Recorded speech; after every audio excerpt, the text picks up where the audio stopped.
Poštovani гледачи, добро вечер. Добре ни дојдовте во емисијата Здравје од природата.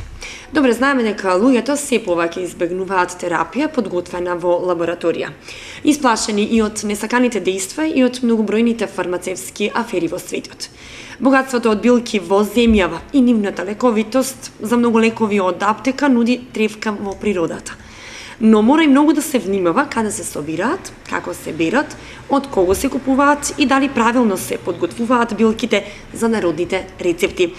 Ке рече нашиот гостин во емисијата Здравје од природата, примариус магистер Илчо Захариев, инаку поранешен директор на Бирото за лекови, актуелен градоначалник на Штип и одличен познавач на лековитите растенија. Добро вечер за прв пат во емисијата Здравје од природата. Добро вечер на вас во студиото на Канал 8. Секој да ги поздравам сите ваши гледачи кои вечерва внимателно ќе не следат, затоа што верувам дека ќе има што да научат. Затоа што кога е во прашање здравјето, има што да се зборува. А ние велиме, и нашиот народ вели бил мудар, здравјето е најголемото богатство. Така. Ако имате милиони, немате здравје, значи парите ништо не вредат. Затоа рековме дека здравјето е апсолутен приоритет, а со здравјето доаѓаат и користењето на сите природни лековити ресурси, се она што ќе значи негово одржување во добра кондиција, негово подобрување и ако дојде до негово загрозување, правилно да го лекуваме. Така, кажев јас дека стравот од лекови не сврте кон билките. Колку во Источна Македонија се користат билките? Најнапред да кажам дека после 30-тите години на минатиот век синтетската хемија почна да доминира. Кога беа откриени голем број на синтетски лекови, некако постепено почна да се потиснува оној природен начин на лекување, кој на некој начин обстојувал можеби десетици векови наназад. Ние во Источна Македонија пишувани документи 2600 години наназад, а каде нашиот народ од античкиот период па до денеска ги користел лековитите растенија и тоа огромно богатство од користење на тие растенија било зачувано и всушност, ако не биле тие лековити растенија, нашиот народ денеска немал да биде во толкав број и да обстои. Всушност, некаде до крајот на 19-тиот век лековите растенија беа единствени кои се користеа за лекување на итекако големиот број на заболувања кои ги имало во тој период. Тогаш немало лекари, немало фармацевти, бабините лекови биле присутни и што е многу интересно, бабите и дедовците знаењата за лековите растенија не ги пренесувале на сите внучиња, туку на најумното внуче, на најпаметното внуче. За жал како ни умираа селата после Втората светска војна, и тоа тивко ни умираа, луѓето се селеа во градовите, бабите и дедовците немаше на кој да им ги пренесе знаењата за лековите растенија. И затоа се изгуби онаа традиција, онаа богатство, кој за жал кај нас е така. Кина се го задржа своето лекување, знаете. Векови наназад и ден денеска немате традиционална медицина, предничи пред сите други медицини. Значено е тоа дека и многу синтетската хемија одигра голема улога, развојот на фармацевската индустрија, се открија голем број лекови, се направија револуционерни откритија во делот на фармакологијата, значи многу постапки, методи и лекови за лекување и тоа допринесе некако да ние повеќе веруваме на капсулата како облик, без да знаеме дека таа капсула, да речеме ке лекот фолкодин, се добива од дафионот, тоа е морфолиноморфин, па и веруваме повеќе на, да речеме, на таблетата, еве да речеме некоја таблета, нека е тоа ридергин, без да знаеме дека таа се добива од едно растение, однесна гливица, тоа е Главицес purpurea, ржана главница, која расте на ршта како паразит, или да речеме веруваме на капките ерготил, кои исто така се добиваат од ржаната главница, па голем број лекови за срце како што е ланикор, ланитоп, а тие исто така се добиваат од растение кои се вика дигиталис, кој го има во изобилие на нашиот простор, па веруваме на спазмекс од баралгинот, без да знаеме дека тие исто така се добиваат од едно растение кој се вика Атропа беладона, или велебиле кој расте и на Соковските планини на Плачковица. Така да, синтетската хемија си го направи своето. Но каде е разликата? Синтетската хемија е ефикасна, е концентрирана во одредена форма, таблета, но генерално има повеќе несакани реакции. Природните лекови, прво, телото ги подобро поднесува, затоа што ако јас користам лековити чаеви од местото каде јас сум роден, каде сум ја пил таа вода, растението ја користи истата вода. Има компатибилност меѓу нашето тело, нашите клетки и она што значи природа. А јас тврдам дека ниту една лабораторија со илјадници вработени фармацевти и хемичари не може да создаде толку лековити материи како што една растителна клетка тоа може да го направи. И затоа реков дека чаевите можеби не се концентрирани, можеби не делуваат веднаш, но нивното долготрајно користење во мали дози му дава на телото шанса да се бори, само тоа да се бори против болестите, да создаде отпорност и имунитет и што е уште поважно. Од чаевите ние немаме несакани реакции. само уште еден прилог во контекст на хербалните лекови и чаевите, ќе кажам дека во Германија, од анкетите кои се спроведени од нивната агенција за лекови, 70% граѓани на Германија користат хербални лекови и им веруваат на хербалните лекови. Барем се безбедни повеќе.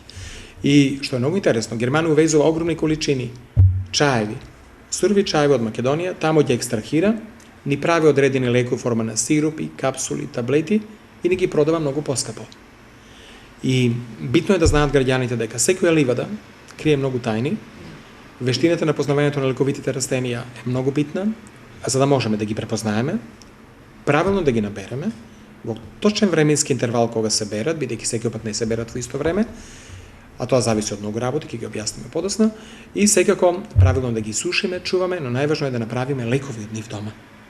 И јас сум изненаден дека имав циклус на емисии за лековитите растенија, дека нашиот народ е толку креативен, припремаат толку квалитетни лекови форма на масти, мелими, пасти, да често пати, на вистина, оние мои рецепти ги преминуваат во дело и сватив дека сме на правата практично линија, и вашата вечерашна емисија токму тоа, да луѓето ги врати малку на корените.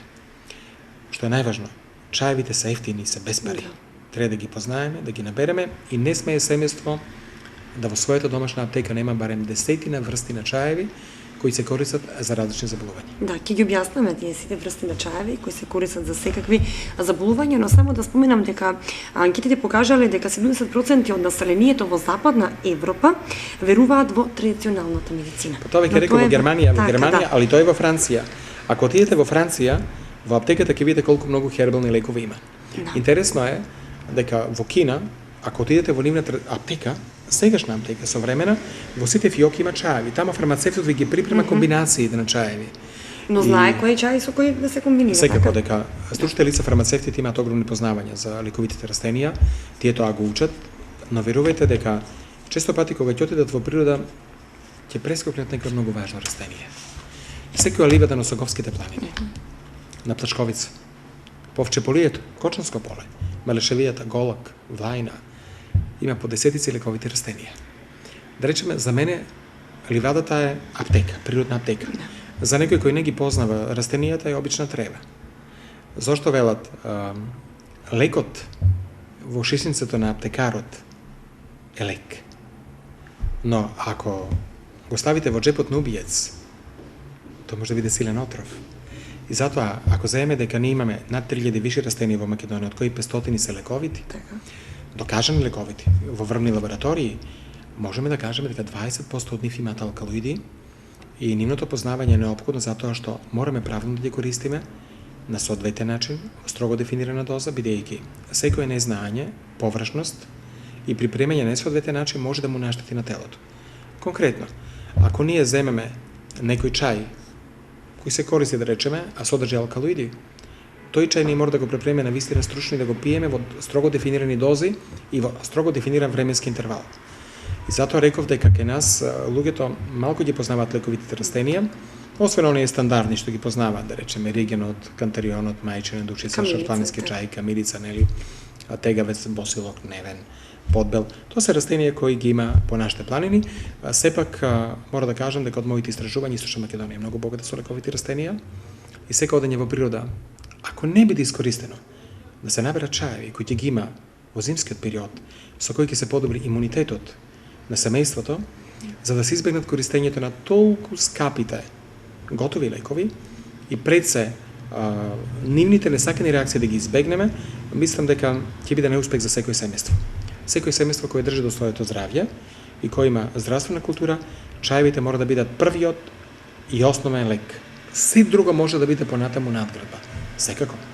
Не тврдам дека чаевите се семоќни. Да, колку може да се има фирба во самите чаеви, во самите билки и да излекуваат болест. Обично луѓето знаат да употребуваат како превентива чајот. Значи конкретно за подобрување на имунитетот, убаво е да се пие мајчина душица во комбинација со бозел. Може да користите, да речеме, шарпланински чај, може да дадете малку и риген, добро да користите секој ден липа. Тие се изворни напитоци кои подобруваат имунитетот. Значи, го подготвуваат телото во зимскиот период да се бори против болестите кои напаѓаат. Добро, значи превентива, така. Да. Значи тие се пијат како секој дневен напиток, прво освежува, значи ве рехидрира, и истовремено го подобри имунитетот.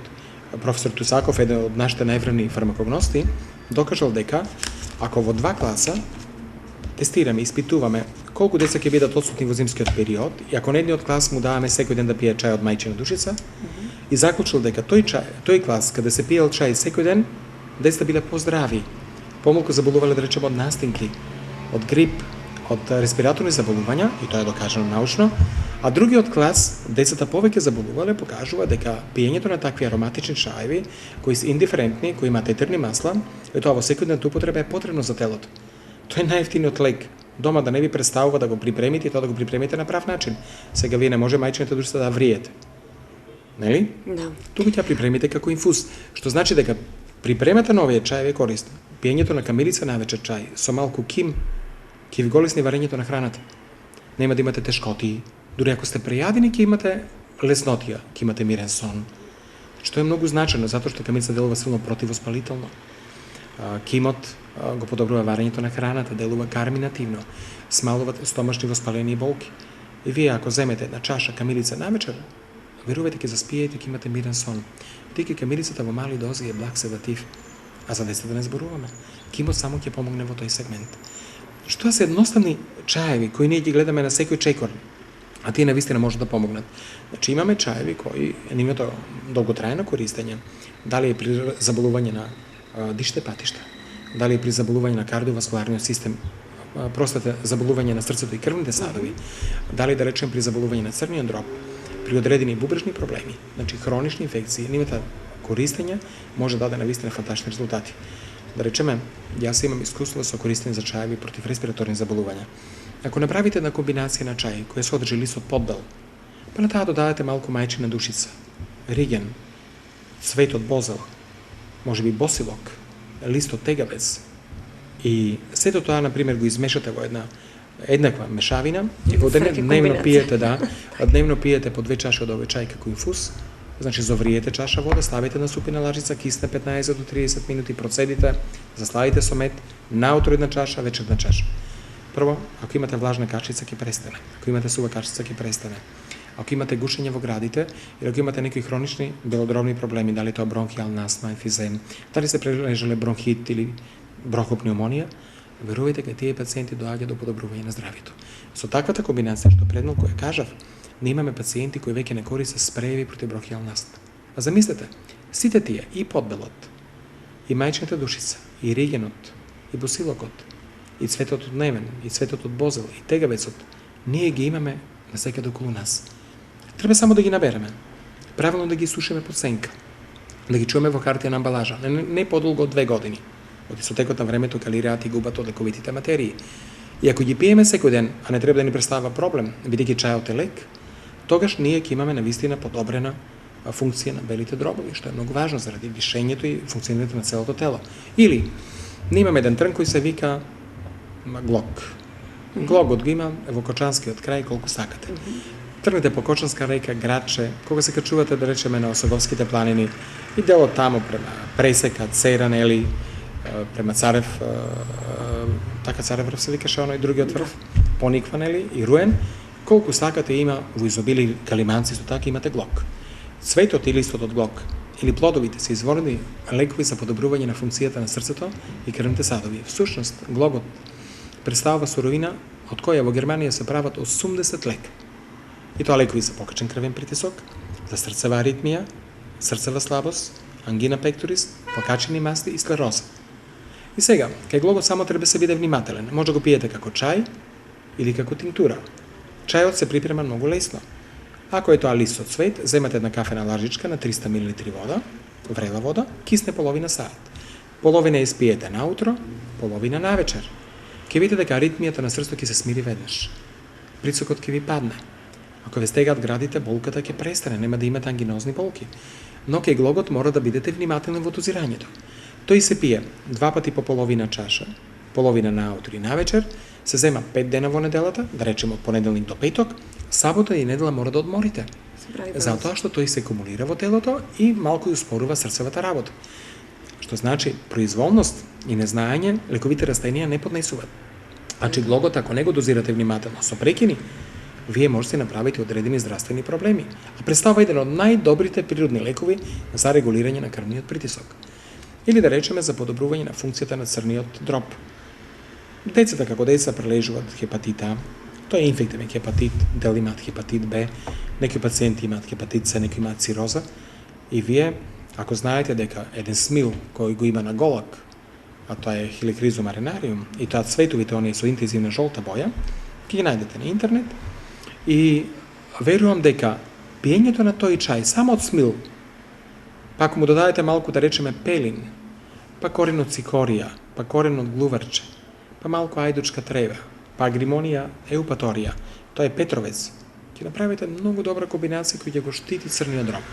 И кај пациенти кои имаат, да речеме, хепатитис, стеатотичен црн дроб, нели, замастен, цирози и така натаму, користењето на таква комбинација на чаеви подолго, 3 до 6 месеци, доведува до нормализирање на вредностите на трансаминазите. Значи, хепатоцитот или клетката јетрена на црниот дроб се подобрува, ја подобрува собствената функција. Тоа значи дека, а тие ги сите имаме кај нас, и нема потреба да користите лекот есенцијале форте, па бедоксин, па лепротек, или магарешкиот трн. Од магарешкиот трн, селибум маријанум, ние добиваме лек кој се вика силмарин или лепротек. А толку многу го има во овчеполието. Плодовите се користат с ефикасен лек за лекување на црнодробни заболувања. Слична е ситуација користењето на кантарионовото масло или кантарионот во лекувањето. Па за лекови кои се користат против шекерна болест, па за уринарни инфекции. Значи, генерално, тие 500 растенија, може да направите 500 комбинации. Тие да ги користите за сите оние заболувања кои ги познава современата медицина. Но тоа не значи дека ќе се користат и секаде. Каде треба се даде антибиотик, се даде антибиотик. А за ревматските заболувања, лековитите растенија не можат многу да помогнат. Не можат да речеме за одредени ендокрини заболувања да помогнат лековитите растенија. Но, за голем број од тие заболувања кои денеска ние ги познаваме, користењето на тие растенија и за превентива и терапија, и тоа подолготрајна дава резултати. И затоа е битно да имаме вакви популарни емисии како што е вашата вечерашна емисија, каде луѓето ќе ги намамиме, али со едноставен начин да ги научиме за лековитите растенија, а тие да се бидат сами лекари на себе. И кога ќе идам во некој семејство, кога видам колку чаеви имаат, па колку на шардаците во селата се закачени китки од некој лековито растение, дали е тоа, да речеме, жолт кантарион, дали е црвен кантарион, дали е тоа петровец, дали е тоа ајдучка трева, дали се тоа, да речеме, мајчина душица, шарпланински чај, така натаму, или колку, да речеме, имаат соберено во тегли, липа, или камилица, дали имаат кин, тоа покажува на ненормално, нели, кој се култивира во дворовите, босилок, тоа покажува дека сепак нашиот народ не ја изгубил онаа врска со минатото и не ја изгубил онаа, да речеме, папошна врска со успехот во обстојувањето на нацијата. Од лековите растенија беа тие кои обстоја оваа нација. Значено е тоа дека толку многу луѓето кај нас традиционално се врзува за некои растенија, е примерот на босилокот. Босилокот е донесен од Индија. Се претпоставува дека од времето на Александар Македонски војските го донеле како украсно растение, а вие гледате колку тој денеска има голема улога во нашата христијанска православна религија. Тој е дел од осветењето на водата. Ке болните носиме босилок. Така? Во градините садиме босилок, затоа што градината каде има босилок нема расипување, нема гливични заболувања. А понатаму на гробовите носиме босилок. Босилокот има добра миризба, значи во просториите каде се појавува силна непријатна миризба, ставете босилок, веќе имате ароматизирање таа просторија. Значи луѓето знаат да ги вреднуваат овие растенија и ги култивираат во сопствените дворови. Кажавме, ние споменавме повеќе средни комбинации кои вие ги препорачувате, но колку луѓето знаат да ги искомбинираат и што ќе се случи доколку не ги правилно искомбинираат, како вие што ги кажавте. Затоа што кој запише, кој не запише, кој знае, кој не знае да ги искомбинира. Што луѓето треба да знаат. Да, со кој се мешаат, а кои со кои не треба да се мешаат. Кога собираат прво лековите растенија, треба да знаат каде да ги собираат. Така. Во кој период од годината. И во кој период. Секој растение и секој дел од растението не се собира во секое време. Ето така. Да речеме, корените, подземните делови се вадат на есен и на пролет. Така и кората. Но листовите се берат од растението пред почнување на цветањето. Пред да се отворат цветовите, или кои се отворени до 30% цветовите. Но некои цветовите се оние кои се потребни. Цветовите, да речеме, кога се собира, да речеме, надземел од растението хербата, е најдобро и кога е во фаза на цветање, но не и пред цветување. Тоа е битно. Битно е при собирањето да оставите плодови растенија да останат за да се размножуваат за идните поколенија, затоа што некои се едногодишни растенија. Тие со семето се размножуваат и ги има наредната година. Некои се повеќе годишни растенија и нивната нерационална експлоатација може да ги уништи. Да речеме салепот, кој ке нас го имало во големо изобилие за време на Отоманската империја заради масовна експлоатација, веќе е проречен и го нема, а тоа представа многу добро и лековито растение за стомачни заболувања и за заболување на градите. Од кога се растенијата наберат, прво треба да собирате една врста на растенија, не сите. Не смете да ги мешате отровни и неотровни растенија. Не треба да ги мечите, оштетувате и најдобро е да ги собирате на чисти места кои не се загадени, значи еколошкиот момент е многу битен. Растенијата абсорбираат многу тешки метали. Така да тоа мора да биде значи некаде на планина, каде не е загадено. Треба да се пристапи кон брзо сушење. Сушењето има функција да ги стабилизира лековитите материи, кои се многу битни за лековитоста на растението. Вообичаено сушењето е по сенка, на проветрени места, на чиста хартија. Ако се работи за корен, подземен дел, значи тоа може да се суши на сонце. Но сите ароматични растенија, миришливи растенија мора да се сушат под сенка или на температура која не надминува 36 до 40 степени. Откога ќе се сушат, тоа ќе значи стабилизирање и зачување на природната арома, вкус, боја и лековитост. Вие треба да ги чувате во хартија на амбалажа. Чувањето е различно, некои се чуваат 1 година, некои 2, некои 5 години. Чувањето мора да биде во простории кои се суви, затоа што ако има влага, мувата напаѓа, може да примат од влагата и доаѓа до деградација на активните компоненти. Значи во секоја лековита клетка, лековита билка и во секоја клетка има хемиски компоненти кои делуваат. Тоа се природни, но ако вие да речеме ги навлажнете, самата мува ќе направи деградација. И може да се појави токсичен ефект. Може да се изгуби лековитоста, да испарат лековитите материи. И вие на крајот ќе пиете некој топол напиток на кој нема да лекува. Припремата на чаевите, значи мора да знаете малку од составот, тоа не е многу битно, но мора да знаете зошто се користи.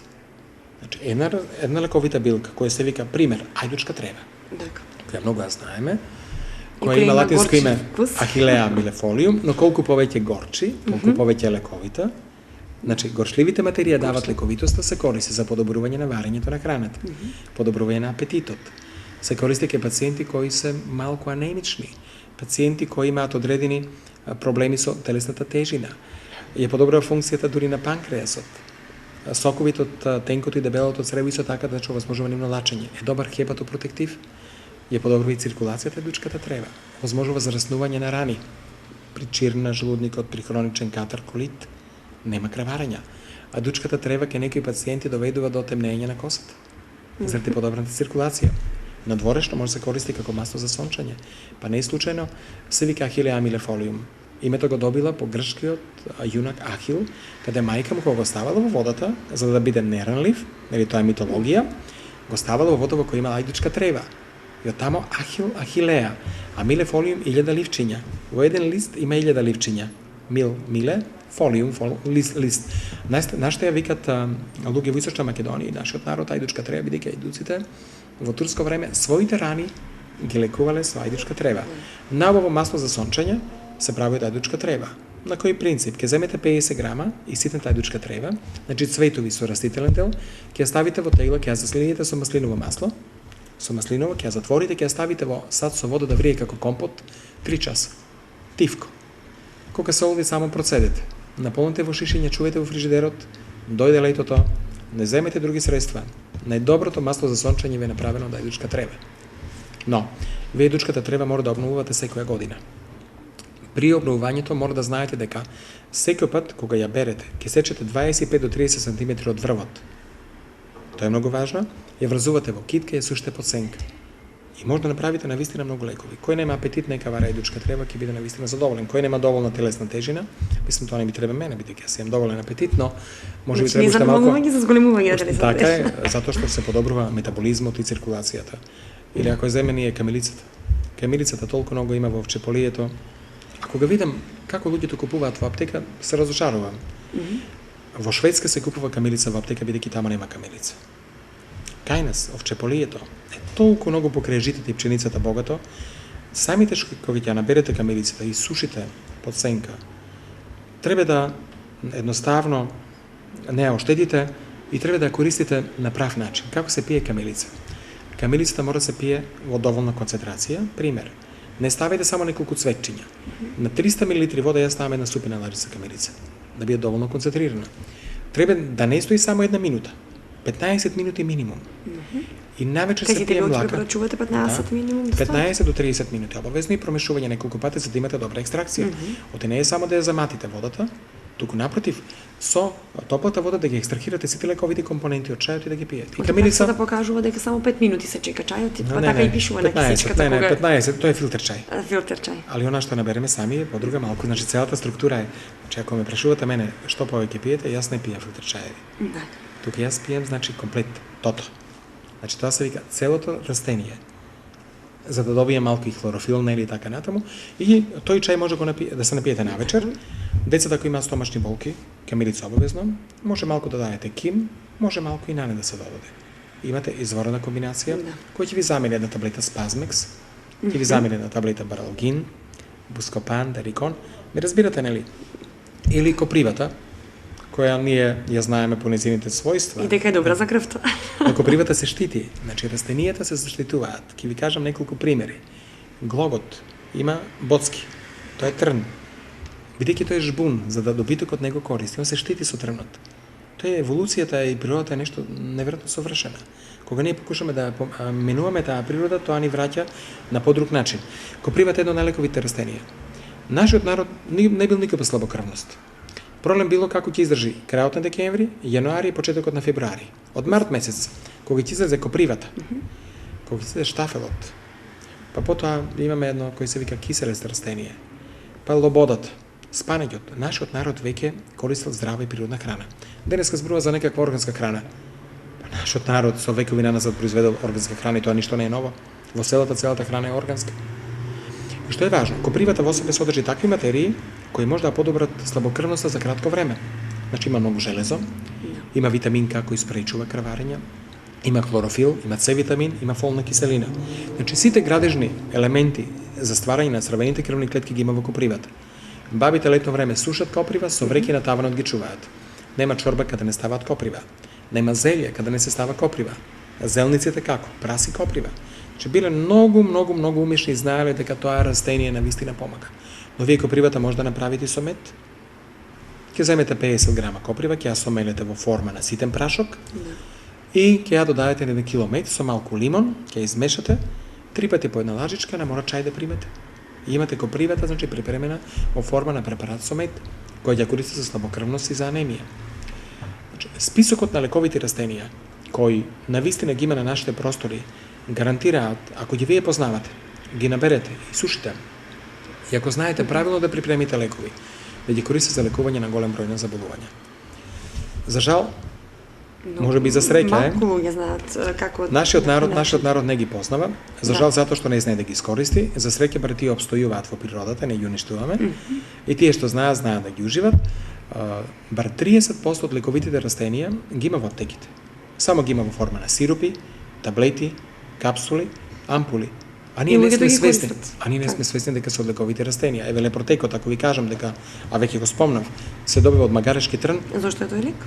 За хепатит. Значи за подобрување на функцијата на црниот дроб. Вие ќе речете, ма чекајте трн. И можеби ако сте приметиле кај животните кои користат, да речем, во исхраната, еве, од нашите животни магарето го користи трнот и затоа се вика магарешки трн. Кај тие се многу издржливи животни. Имат одличен метаболизам. И тешко да речеме се разболуваат. Токму заради потребата на трнот. А затоа што јетрата е многу важен орган. Јетрата е практично нашата лабораторија, каде се ствараат многу градежни елементи за телото, црниот дроб, но истовремено е детоксикатор. Ги елиминира сите отрови. И вие ако немате здрав црн дроб, со текот на времето телото ќе страда. Ќе се труе во сопствените метаболити.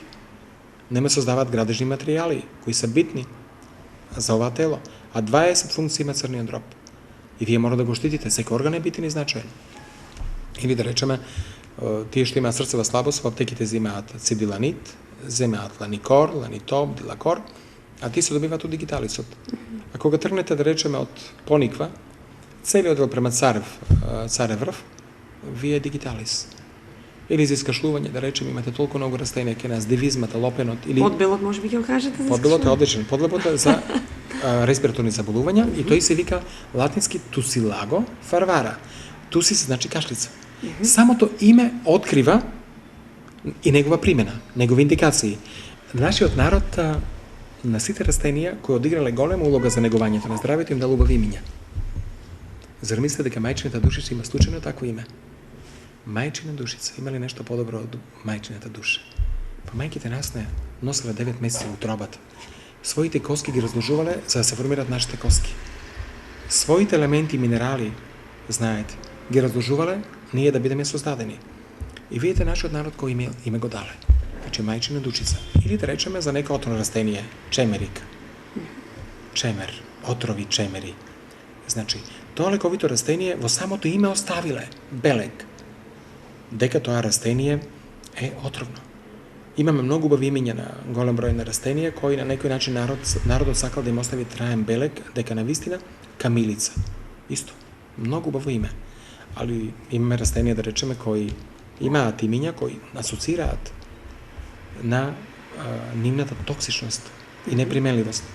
Или да речеме Затоа можеби луѓето се плашат нема да погодат нека отровно растение, па Ма затоа да ги познаваат и треба да затоа ги познаваат. Значи, вашата да емисија треба да има таква функција, но битно е фармацевтите да прават емисии, со тие емисии да ги приближат растенијата до луѓето. Убаво е на терен да ги едуцираат. Така, на мене за да тоа се не ми покажат. смета. Јас имав и своји проекти каде одев по селата и луѓето ги едуцирав за лековите растенија. И тоа е на принципот, наберете ги сите растенија што ги знаете, ќе ги дискутираме. Така. Дали имаат правилна примена. Така да мислам дека во тој контекст кај нас веќе луѓето имаат познавање. Посебно сакам да го потенцирам Лесново. Тоа е едно село каде се наоѓа Лесновскиот манастир. Така, така. Дали манастирот одигра улога или заеднички селаните и манастирот? Па јас таму се изненадив колку луѓето ги познаваат лековите растенија, колку ја знаат нивната примена и сватив колка улога одиграле манастирите во историјата и нивното обстојување за едукацијата на населението. Тие биле центар на образованието, но и центар на зрастената култура. И тоа ми остави еден солиден впечаток колку многу тие луѓе ги познават и знаат. Битно е да се нагласи дека природата е траен и непресушен извор на лековити материи. Македонија има таа убава прилика да има одлична клима, е земја која се наоѓа на многу добра географска широчина, со многу сончеви денови, кои генерираат многу лековити материи, илјадници тони од тие лековите растенија ни пропаѓаат во природата. Мораме да најдеме начин да ги искористиме правилно.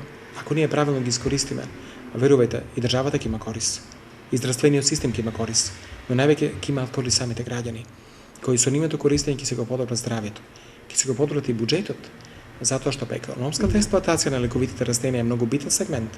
А знаете ли зошто? Некои семејства може да живеат само со бирање на смрек. Некои ќе живеат од собирање, да речеме, на цвет од примул официналис, од јаглика. Некои, да речеме, од собирање на салеп. Некои собираат лишеи.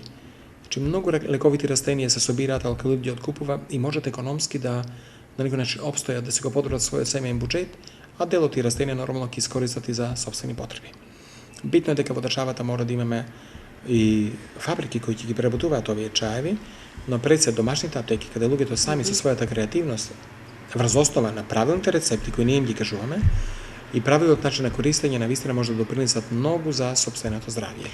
Правилни рецепти и правилен начин на користење, но колку тоа го дозволува динамичното стресно време во нашето живење. Не мора да најдете време за релаксација, затоа што Затоа што кажавме дека треба да се наберат, дека треба да се најдат, дека треба да се исушат, дека треба да се подготват како што вие препорачувате и така натаму. Колку тоа го дозволува стресното време, стресот начин на живот и подобро нели луѓето речат ќе отидам ќе купам пакетче камилица отколку да ја бирам, да ја сушам и и да да кажам една правам. работа, а работата е следнава.